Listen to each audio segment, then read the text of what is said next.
Start right here. All right. Good afternoon by seconds, everybody. Welcome to the latest in the Page Black Leadership Series. Today, we are talking about training your team for 2022. All right. As a business owner, I was actually talking to one of my panelists about this before the show started. Sometimes it feels like you're always waiting for the other shoe to drop. There's always the next crisis. As soon as you solve a problem, there's another. It actually, sometimes that even creates another problem. And the latest thing that I am hearing about is the great resignation of 2021. And if you're not familiar with what that is, in 2019, let me give you some stats. Basically, it seems like half the world is going to resign and change jobs, is what the stats are showing. And so let me give you a couple things to think about as we're getting started. There's a Survey Monkey Workplace Happiness Index in 2019 was 85%. And so in 2021, a Pew Research Center poll said 49% people are currently happy with their current job. Monster did a recent study and says 95% of employees are considering changing jobs. That strikes me as high. It seems like that's a little bit too high, but I don't know. Even if half of that is, it's a serious threat to your business. Prudent Financial has a realistic, maybe what seemed to me more realistic number of 25% of employees are looking for a new firm right now. I've looked at this, I've looked at some of the research, and what we're seeing, and I'm going to pop us on the screen before I move forward. What we're seeing is that there's a lot of burnout.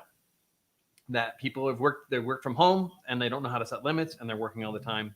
They want to continue to work from home. They want more flexibility than their current employer is willing to provide, or maybe they can't provide it.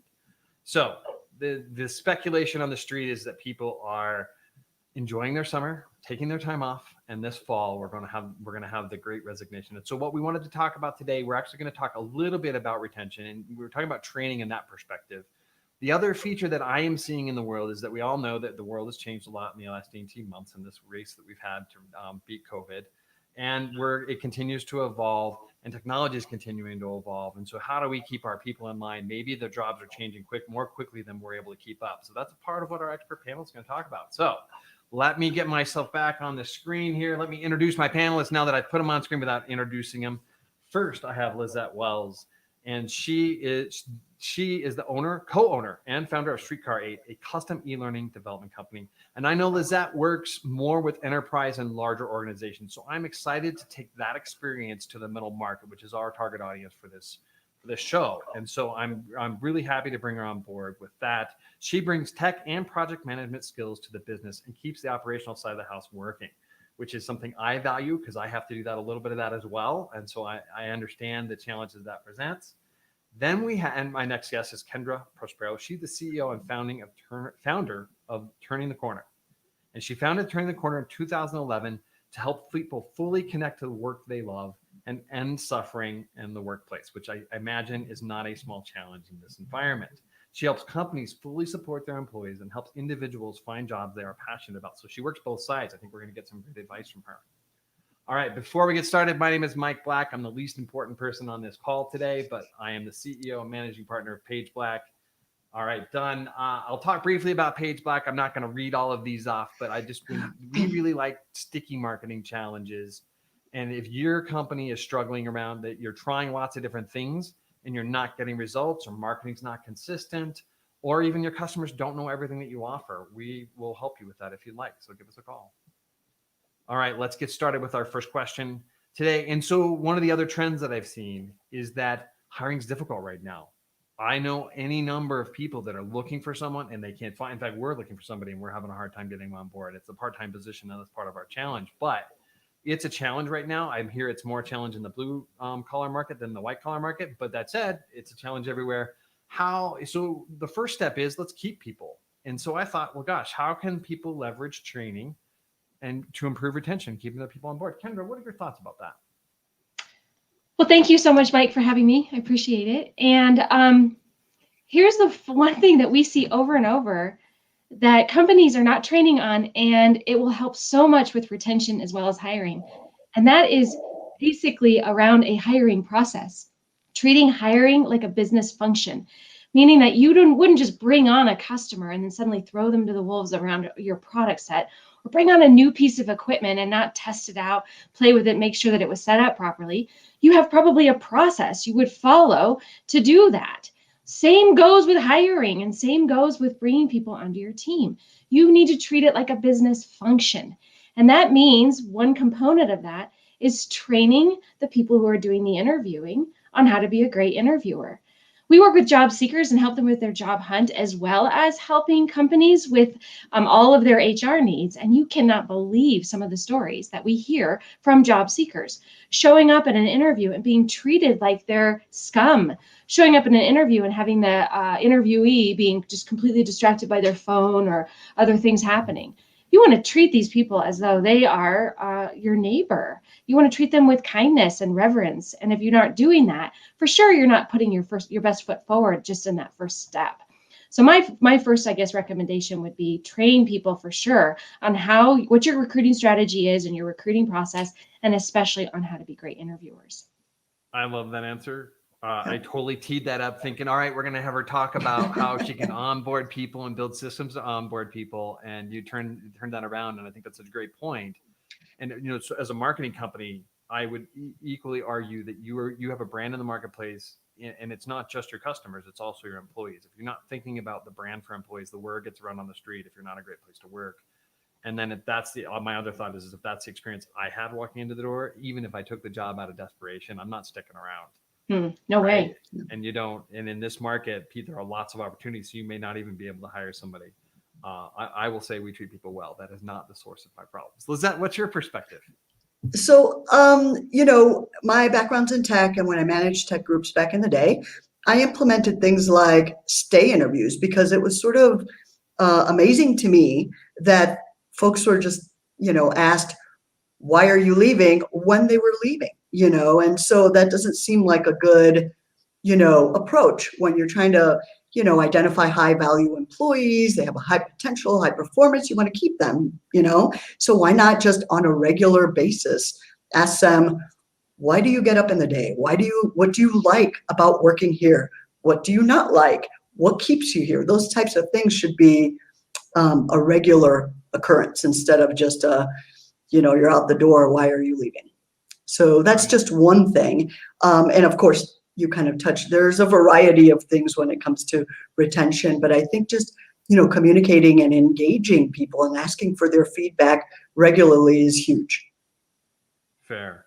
I'm going to push on the training component because I think I suspect there's a missing link here. And so my thought about what is happening in work today is that things are shifting quickly and people are struggling to keep up, period. CEOs are trying to figure out, where is the market going? Are we opening up? We're really opening up. Is the Delta strain going to come back and shut us back down? And there's all the automation, the regulatory changes. And so I think then they're distracted with that. It's just my gut feel when I talk to people. And then employees' jobs are just changing rapidly. I'm working from home. I'm not working from home. I'm at hybrid. And so how do people, I think training is a component of how do we support people as their roles are shifting? And a part of that is things are shifting quickly. I'm going to get to that to a later question. Any thoughts on that? And I'll leave that one to either of you.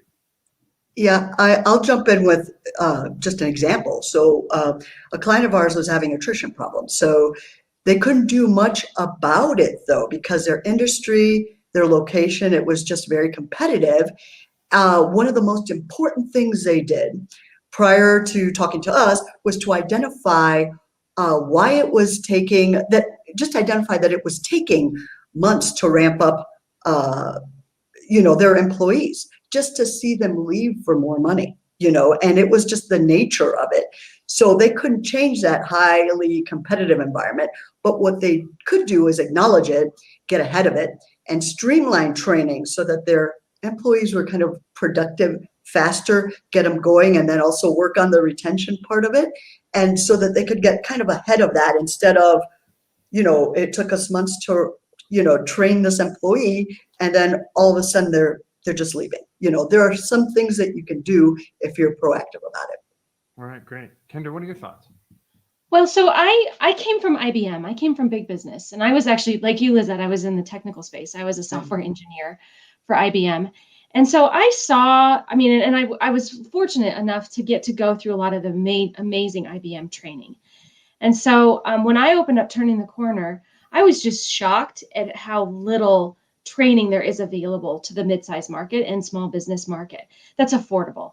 And so I think I put my own entrepreneur hat on, as well as my experience from IBM, and saw that that was causing the majority of the job seekers that were coming to us is a poorly trained manager. And the reason is that it is extremely expensive. It's out of reach for a lot of small to medium-sized businesses.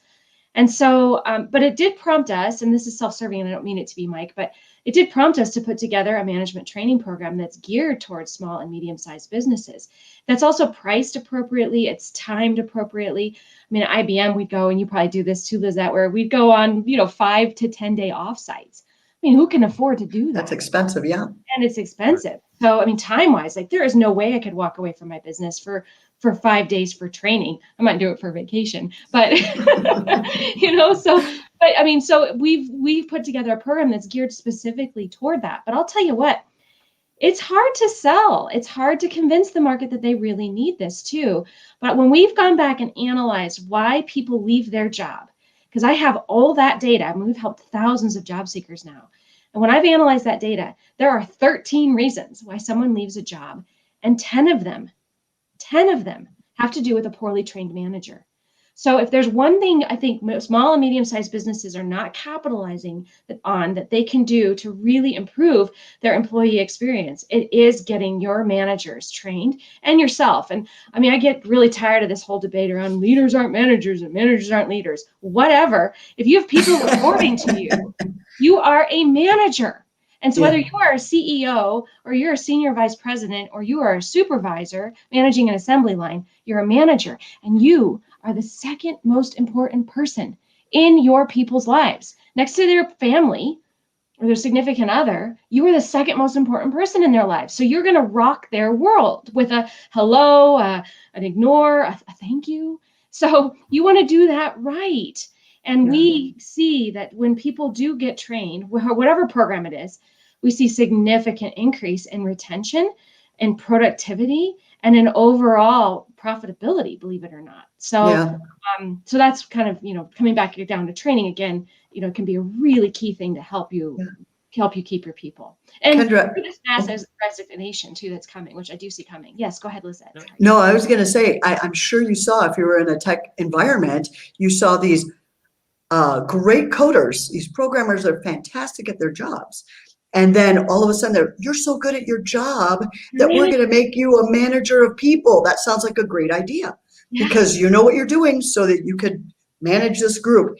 And in that moment, instantaneously ruining a person's job, because without training, that person is sort of thrown in there and their job is completely different. It has to do with just a bunch of other things that's not task oriented and things that they're not trained to do. So I'm just seconding what you said, that it's so important to not just provide people with opportunities, but also see what skills they have, what skills they need, and kind of speak to that gap. Yes, exactly. Yeah, it's a skill. We've trained over 600 managers now, and I know it's a skill. I'm 100% sure of that. Now, I think some people have more of a propensity for it than others. Like you do kind of have to like people. Right. Yeah, if that's fair. If you don't like people, you're probably not going to like managing. But if you like people, like we can work with that. That's all you really need. That's yes. I actually was. That's funny. The echo that I was having this conversation with one of my team members. I see some potential, and I was talking about how we can kind of build some skills and help her grow into a position. And so I agree 100%. And I think if this turns training, if you look at that, it turns training into a retention model. Essentially, it's a way to keep your people, which people should be, people should be looking at, because you're right. It is the second most important person. And if you have a terrible manager, you're going to leave, especially in this environment where there are jobs everywhere and it's not hard to move. And you might even get better pay and be able to work remote and do everything else. So I'm on your team. That's exactly why we're seeing this mass resignation, is that for one, COVID gave everybody a space to really think about what do they want out of their life and what is really important to us. Because for many of us, we were worried that this was going to turn into a pretty life-changing and life-altering time for us. And so it gave people the time to be thoughtful about what they really wanted. And many people are not willing to go back to these environments where they're treated poorly, they're treated like a robot or a cog. And then additionally, they're not being paid enough to truly support their life. And I do not understand why there's not more empathy around that idea of having more month than money. I mean, nobody is going to be thriving in a job if you do not know how you're going to pay your bills, where your kids are going to go while you work, and how you are going to get there, and where you're going to lay your head.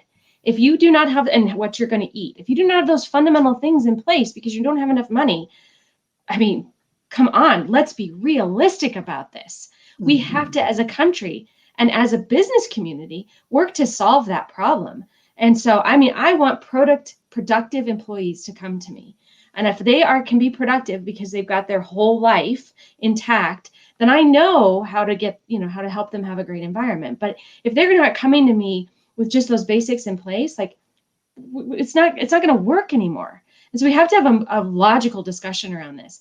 And so yes, I do think the mass resignation is coming, and especially for jobs where there's crummy management, there's no connection back to the organization in terms of the why and the enthusiasm that can be generated, and then additionally not enough money.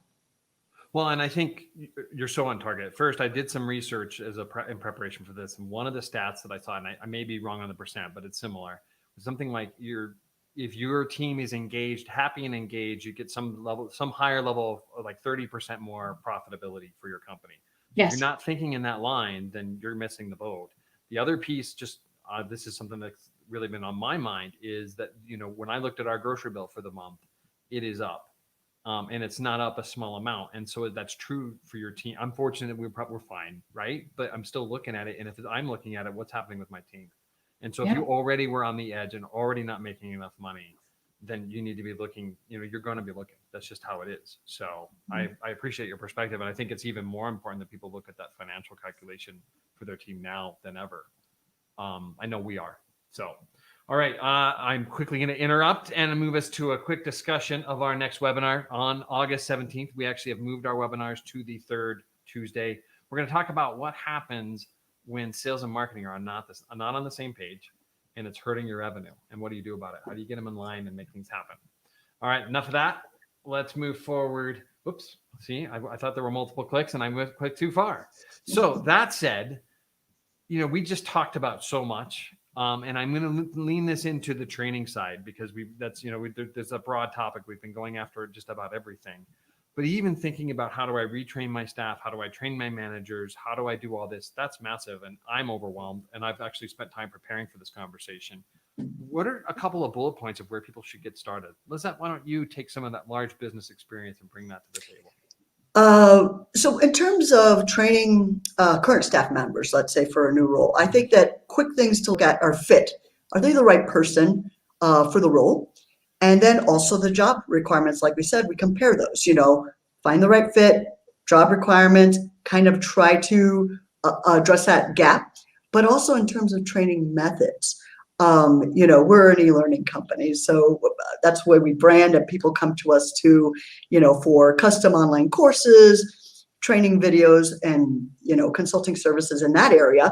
But that doesn't mean that we think that e-learning is the silver bullet. It is one of the things you can use. And so using a blended approach and kind of saying, okay, for some core topics, you use these e-learning, maybe, but then also shadowing or also having a buddy system or things like that kind of round it out. So those are some things to be looking at, and priority of content, of course. So all content is not equal, and you don't want your employees to be, drinking from a fire hose. So it's important to kind of prioritize the things and how you're going to dole it out to them. Such a good point. I was waiting for you to give me bullet point lists on how to build a training program. And the point, no, but I think your point's completely on target, that make sure you've got, if this role is changing, right, are you putting this person in the right seat, or you're setting them up for failure? Because if they're the wrong person for the role, you need to find something else for them. Absolutely. What are your thoughts? Well, so I see training as a couple layers. One layer of it is I think a lot of small businesses kind of confuse onboarding with orientation.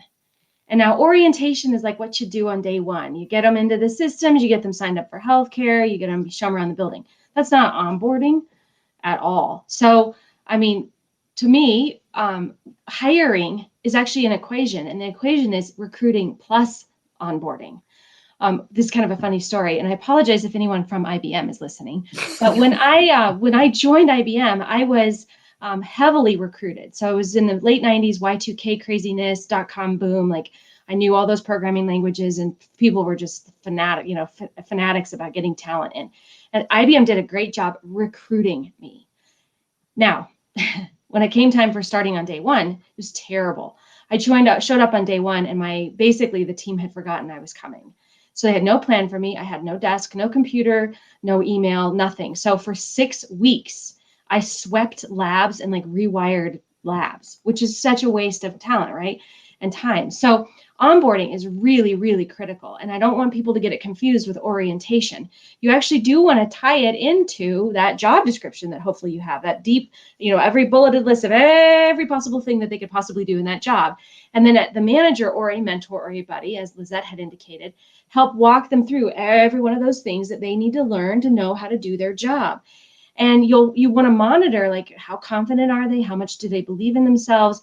And how much do they actually know, to figure out like what your training plan needs to be. Right. And so it's a bit of a science, or a bit of an art, but there's science to it too, of like watching them and listening for their confidence, listening and knowing what their ability is, and making sure that they truly are ready to go out and fully perform the role. Because that's also when people's productivity starts to go downhill. Think of how hard it is, right? If you go into a job and you don't know really what you're doing, you're spinning your wheels. You're probably making a ton of mistakes. Your manager's like, man, I made a bad hire. No, actually, the manager didn't do a good job training that person, probably. And so, so you really, nobody benefits from having a loosely formed, not thought through onboarding strategy and onboarding plan. And so that's the other piece I'd say is like, you can have it be really formal through e-learning programs and through training programs. It can also just be more formalized in that you've got this job description that's guiding you. You know what this person actually needs to know. And so, so sometimes I think it doesn't have to only be solved through formal training programs, like, sitting in front of a screen or sitting in front of an instructor. It can be also on the job training. And preparation is important. I mean, companies need to think in terms of, if you're in an industry where you're losing 20% of your people every year, that means you're ramping people up either internally or hiring that many people, bringing them on. That's expensive if you're doing it by paying a trainer, like we said, a facilitator, expenses, flying them in and all of that. That can be very expensive, and you can get ahead of that by thinking of how to streamline some things, make it efficient and effective, if you're going to be doing it very often. I'm actually a little bit speechless. That was so cool. And that's not common. I usually have a really good recap of what's said. I just appreciate the focus on the strategic side of it, of how do we think through. I really like the idea of having the bullet point off of, you look at their resume or their job description, and then build out the training on that. And then you're customizing it to the person. That it's, if they, and the role really, like, so if it's a hands-on job, then it probably isn't a good idea to do the e-learning. However, if it's not, and it's like an enterprise and you're building software, there's probably that's totally different. And so really customizing the training for both the industry and that person makes a ton of sense for me. My last thought is just what really resonated as you both talked is the idea that culturally, you need to make it safe, especially for somebody that's new, to make mistakes and come to you and get them corrected. Because if you have a culture where it's not safe, then their incentive is to hide the mistake, and then get the opportunity to teach them, and it just spirals down from there. So you definitely have that. Like, if they're not confident, you alluded to them being confident or not. If they're not confident, you need to actually even go further to make it safe for them to come back to you. Because if they're not confident in approaching that. All right, let's go into our next question. All right, how can so one of the challenges that I see is things are changing so quickly. And so I'll give you that we're a marketing firm.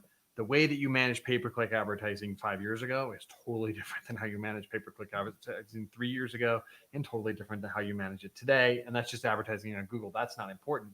But as I'm training my team, how do I keep up with the rapid pace? Like, everything is changing all of the time. And I don't think marketing is alone in that. And so, Lizette, you build training programs or e-learning programs. What are your thoughts about that? Well, in terms of, business leaders developing training systems, I think system is a primary word there. And I don't really think that, I'm not talking about tech necessarily. I'm talking about, you're asking for bullet points and other things, and we keep talking about strategy, but it's key. You need to be, if you're in an enterprise, your L&D, your learning and development, needs to be aligned with the business. So there's business strategy, there's learning strategy, two different things, but they need to be in sync because, learning groups, training groups, they exist to serve the company. And by doing that, you're sort of, you have to prioritize goals and missions of the organization, and the training has to be sort of aligned with that piece. So I think that that's key. You're developing employees, but you're not sort of doing it in a bubble. You're sort of doing it to a certain end. So, US companies are spending billions, like I'm talking $90 billion on training. So they obviously think it's super important. But then when you talk to leaders in the industry, they kind of say, they're missing the mark. It's not really effective. The ROI isn't there. So those are the things that we kind of have to look at, because the tech itself is sort of secondary. Like, I'll give you an example. For us, we work with companies that have learning management systems in place already.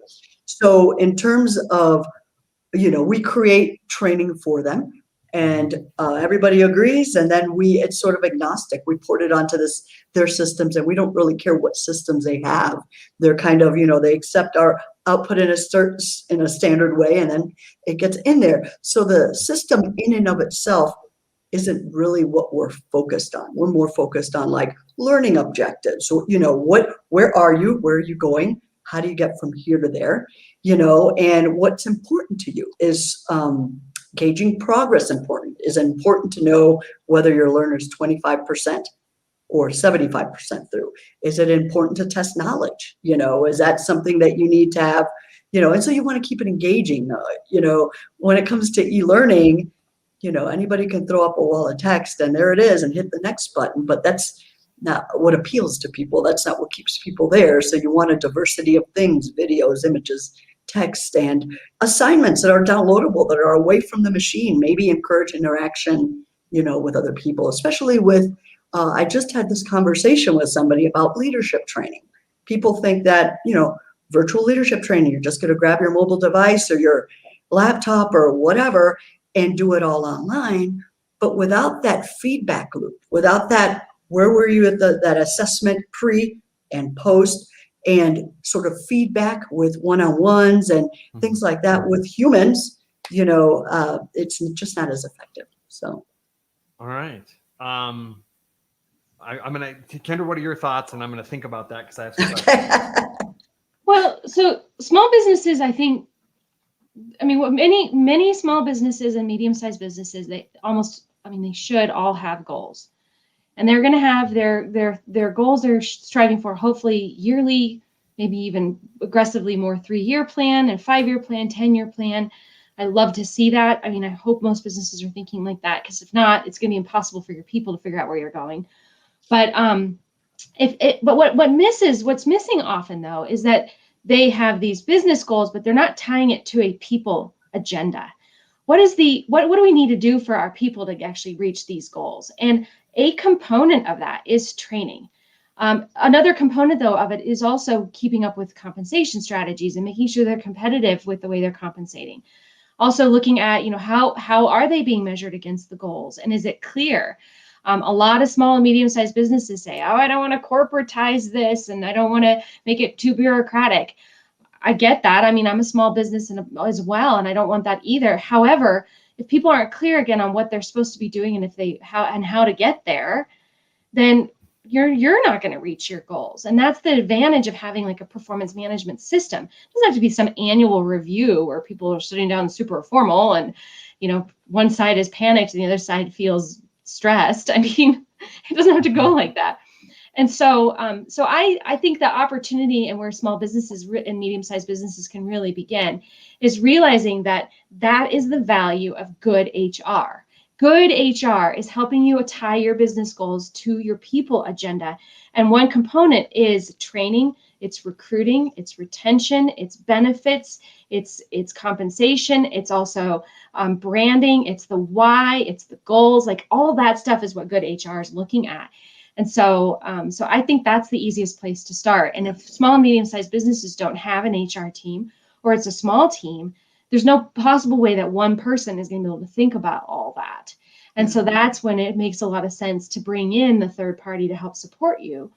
One of our clients, which will remain kind of nameless, will remain nameless.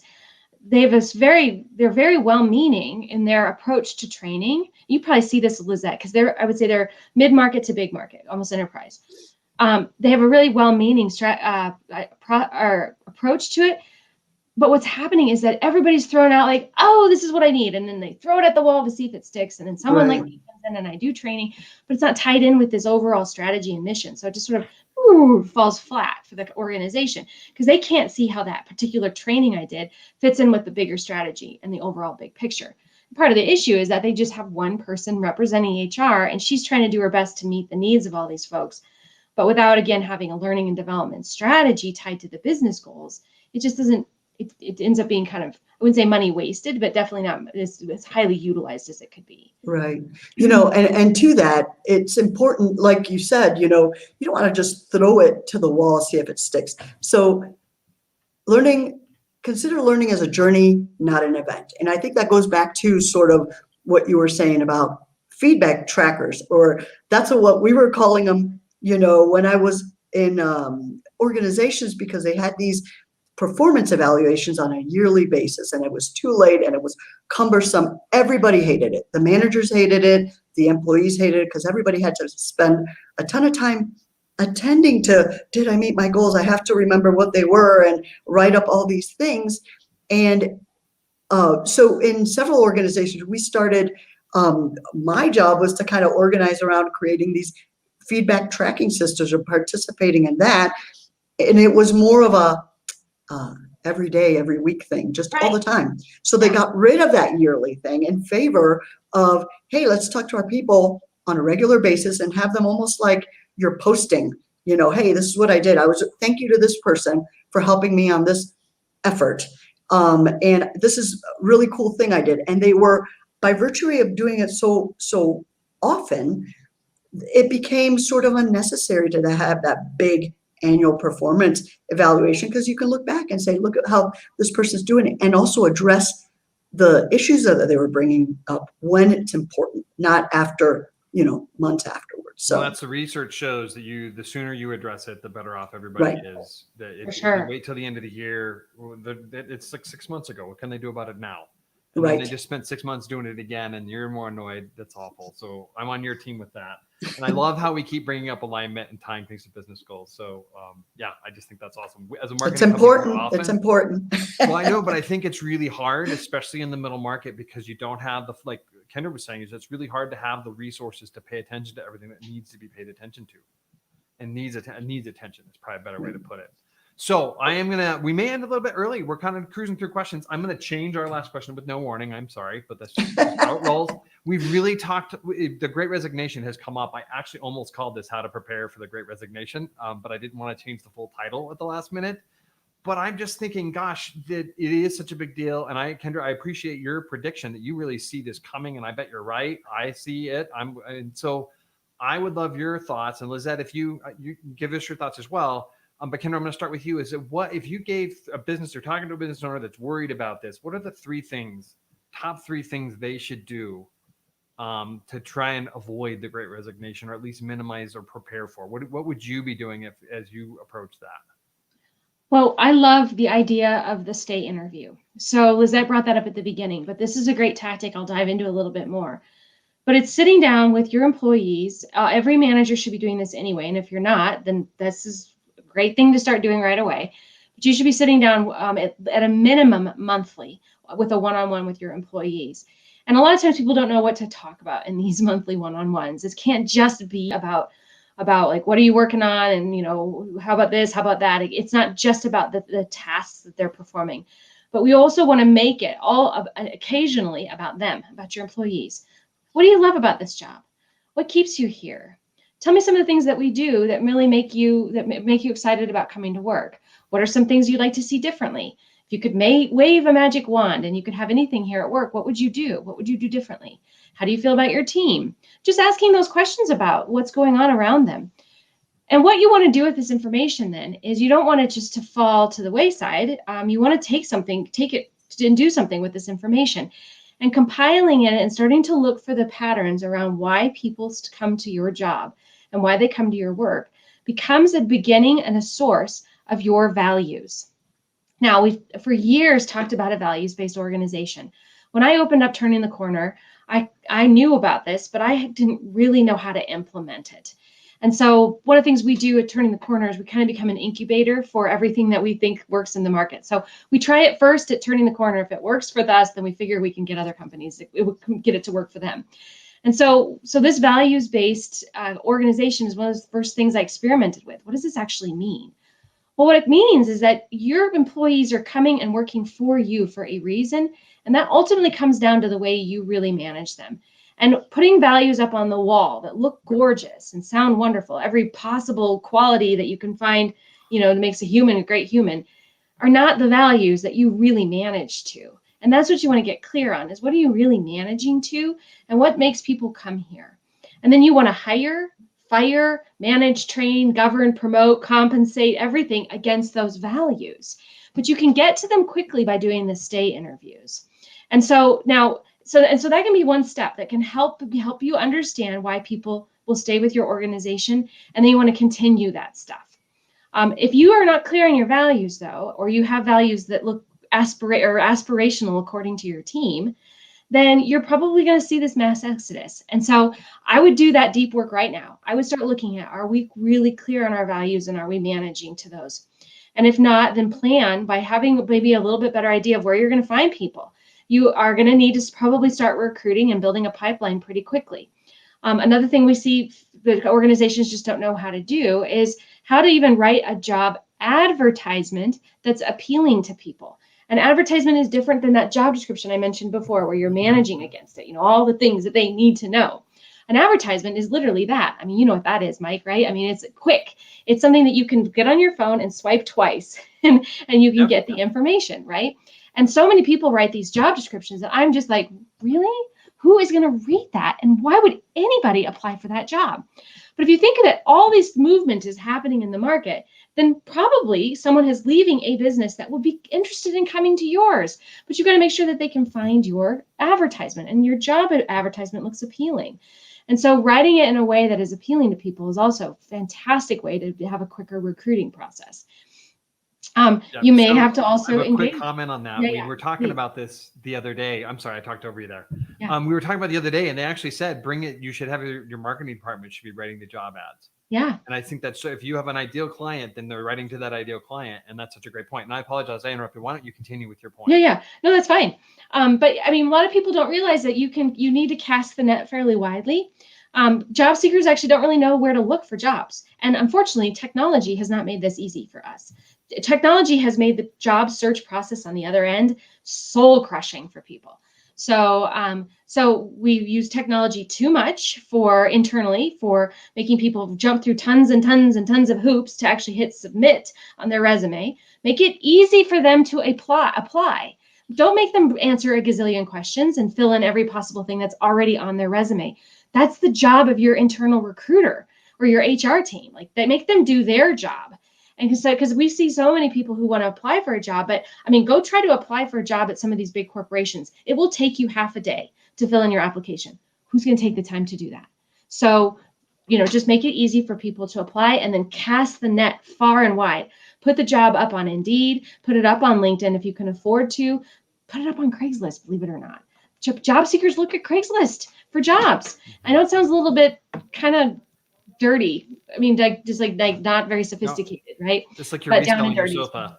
But yes, I'm yeah, but totally. That's not. We've actually had really good candidates come through Craigslist, so I appreciate that perspective. They're really good people. So yes. And then make sure you're running them through your interviewing process, interviewing them to your values. You're going to onboard them to your values. You're going to do all of those things. You're writing an offer letter that includes the things that they need from a job. And then I think you're going to be well prepared. But if you're currently, I mean, I'm going to be just really blunt. If you're currently not a good manager and you're treating your people like crap, be ready. They're not going to stay. I promise you. And why should they? All right. Very well said. All right, Lizette, that's tough to follow. Yeah, it is, isn't it? That's why I'm asking you to comment rather than, no, I'm kidding. I have something to say in a minute, but I want to give you a shot. What are your thoughts? Like if you've looked at this and you've managed people, Yeah. What do you think?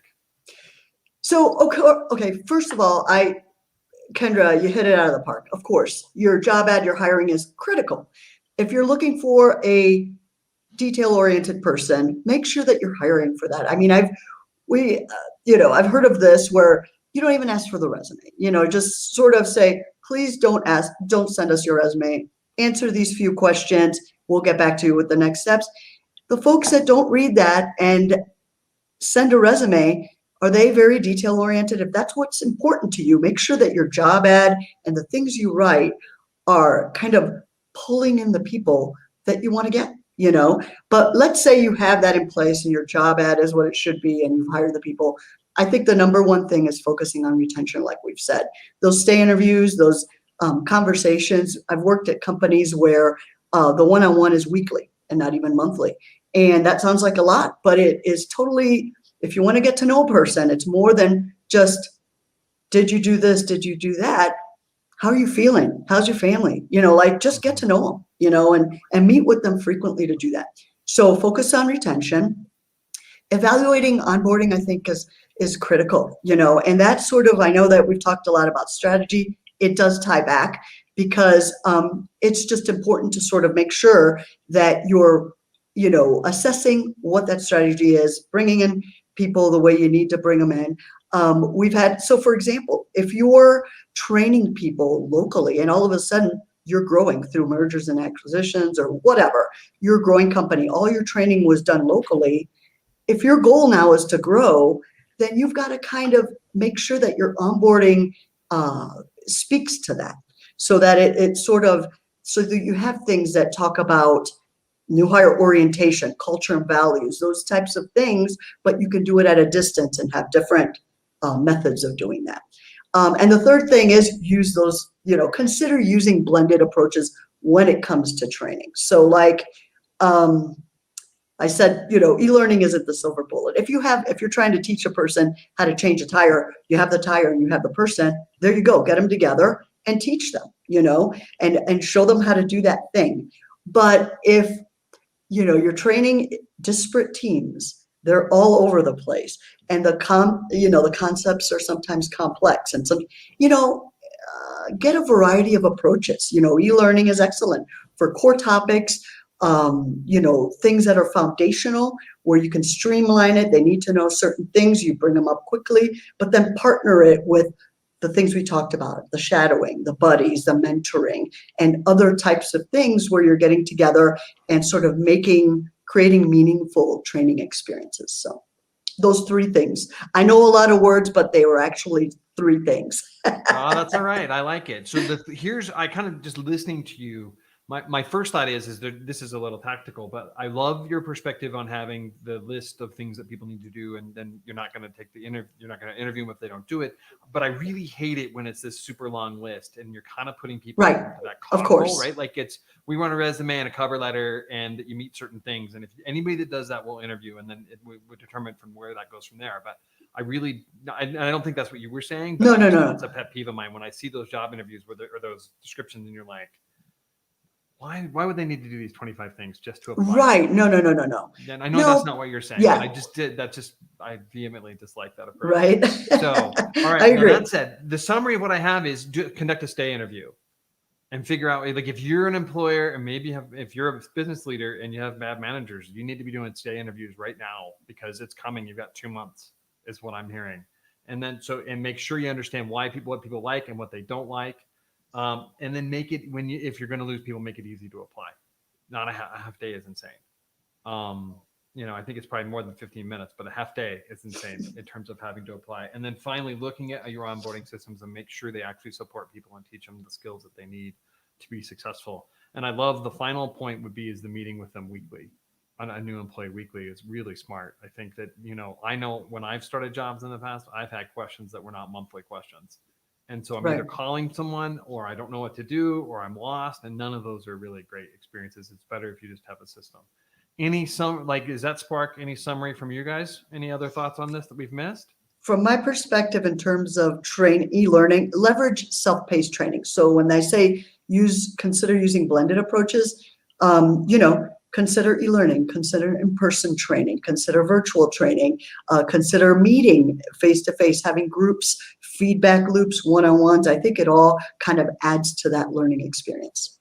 Well, and it would certainly improve engagement. And I would my last thought is dear Lord, hire somebody that knows what they're doing with the e-learning systems. Because in a previous role, I used to be a therapist and I worked for a big hospital. And I swear I hit next and guessed on the test because it was just awful.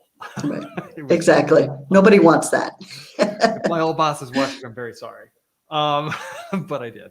All right, really quick before we head out today, our next panel is on how business leaders are stuck all the time making difficult decisions. Maybe you have to let somebody go. Maybe you don't. Maybe you're going to look at buying a company. Maybe not. Do you take the deal or not?